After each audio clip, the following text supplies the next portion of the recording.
নদ নদীতে অস্বাভাবিক পানি বৃদ্ধিতে খুলনার পাইকগাছার দেলুটি ইউনিয়নের কালীনগরস্থ ভদ্রা নদীর বাঁধ ভেঙে 22 নম্বর পোল্ডার প্লাবিত হয়েছে, যাতে 1000 হেক্টর জমির আমন ধানের চারা বিনষ্ট হয়েছে। ক্ষতিগ্রস্ত আনুমানিক 8 থেকে 900 বিঘার 300টি গলদা চিংড়ি ঘের। খুলনা প্রতিনিধি এম রোমানিয়ার প্রতিবেদনে দেখুন বিস্তারিত। বৃহস্পতিবার সন্ধ্যায় ভাটার সময় স্থানীয়রা বাঁধ বাঁধার চেষ্টা করে।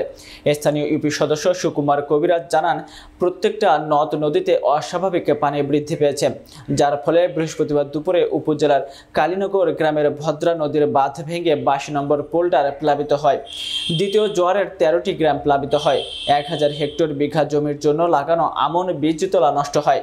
ক্ষতিগ্রস্ত 8 থেকে 900 বিঘার গলদা চিংড়ি ঘের, তরমুজ সহ নানা সবজি নষ্ট হয়। বিধ্বস্ত কয়েকটা কাঁচা ঘর।